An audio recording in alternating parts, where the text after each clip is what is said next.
rambut, jadi untuk pengering.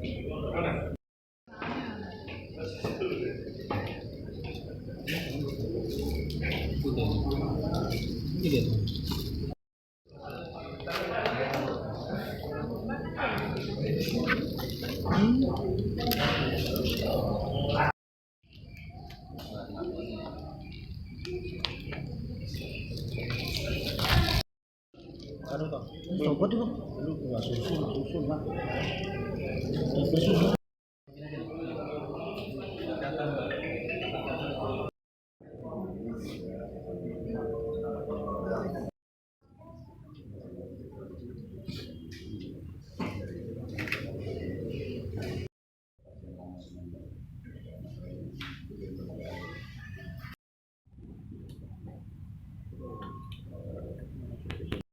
Assalamualaikum warahmatullahi wabarakatuh. Teman-teman media, pada hari ini kita Satreskrim Polres Jakarta Selatan akan merilis hasil pengungkapan. Yang pertama kasus rekondisi materai, yang kedua adalah murni pemalsuan materai. Memang ada perbedaannya.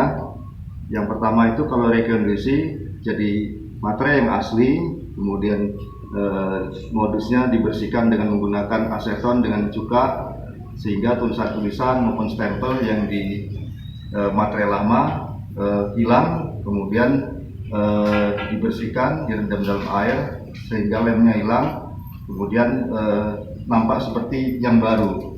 Sedangkan pemalsuan materai dia murni melakukan pencetakan materai seolah-olah itu mirip dengan yang aslinya. Tentunya setelah diadakan penyidikan itu beda antara yang palsu dengan yang asli. Ada perbedaan-perbedaan dari segi warnanya maupun dari segi bentuknya, serta dari hologramnya juga berbeda. Nah, kasus ini terjadi pada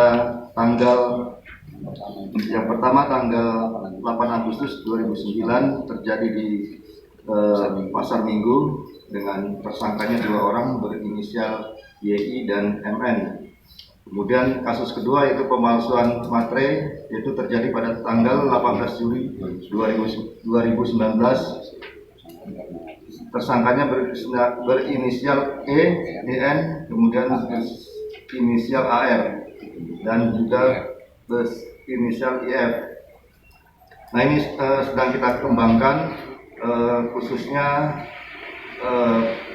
ada yang sudah di PO, yang rekondisi yaitu yang menampungnya itu masih di PO, kita cari. Kemudian juga yang pemalsuan pembuatannya sedang juga kita kembangkan, produsennya dalam status DPO. Nah, kami dari Polres Jakarta Selatan menghimbau kepada masyarakat supaya hati-hati dalam membeli materai, betul-betul dilihat, apalagi kalau di tempat-tempat yang tidak resmi, harus betul-betul dilihat apakah materai itu asli atau palsu atau rekondisi. Secara legalitas, secara hukum, surat-surat yang menggunakan materai tersebut tidak sah atau tidak berlaku. Nah, ini contoh-contoh barang bukti yang berhasil disita oleh Satreskrim. Yang ini adalah rekondisi.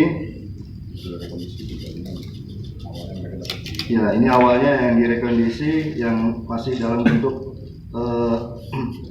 dipotong-potong dari kertas, masih ada tanda tangannya, kemudian masih ada stempel-stempelnya, kemudian dibersihkan dengan menggunakan aseton, juga ini menggunakan cuka untuk menghilangkan tulisan-tulisan maupun stempelnya, juga lemnya. Nah, setelah direkondisi dia bentuknya bersih seperti ini.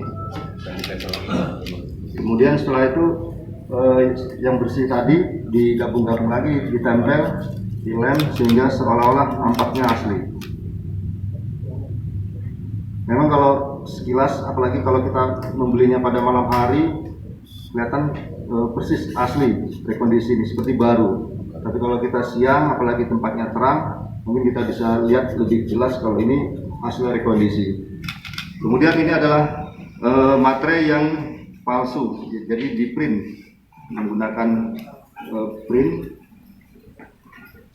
Bentuknya seperti ini. Memang sekilas, apalagi kalau kita belinya buru-buru malam hari itu hampir seperti mirip dengan yang aslinya, hologramnya juga dan warnanya juga bentuknya. Kelima pelaku ini jualnya di mana? Apakah di tempat-tempat fotokopi?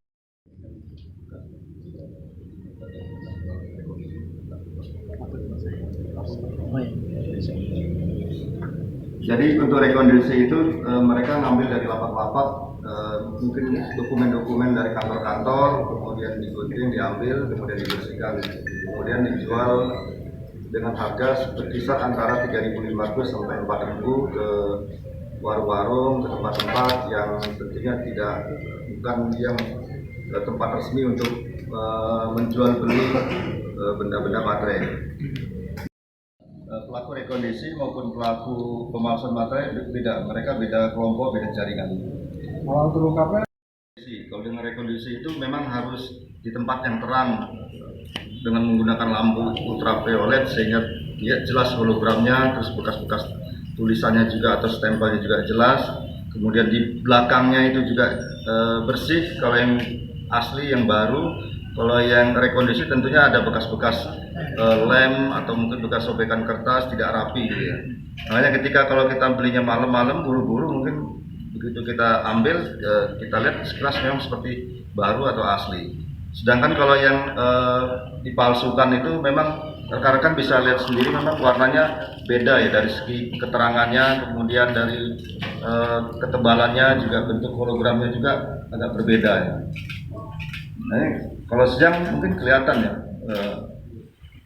tapi kalau waktu malam mungkin nggak kelihatan, jadi seperti asli. Berdasarkan keterangan dari tersangka, mereka mendapatkan dari lapak-lapak yang menjual kertas-kertas bekas, itu mungkin ya dari instansi-instansi atau dari pemerintah atau mungkin dari swasta atau perusahaan-perusahaan. Kemudian dicari yang ada materainya, digunting, kemudian dibersihkan. Nah, ini juga mungkin pembelajaran bagi kita semua, khususnya yang sering menggunakan materai untuk kegiatan-kegiatan pembuatan surat pernyataan perjanjian.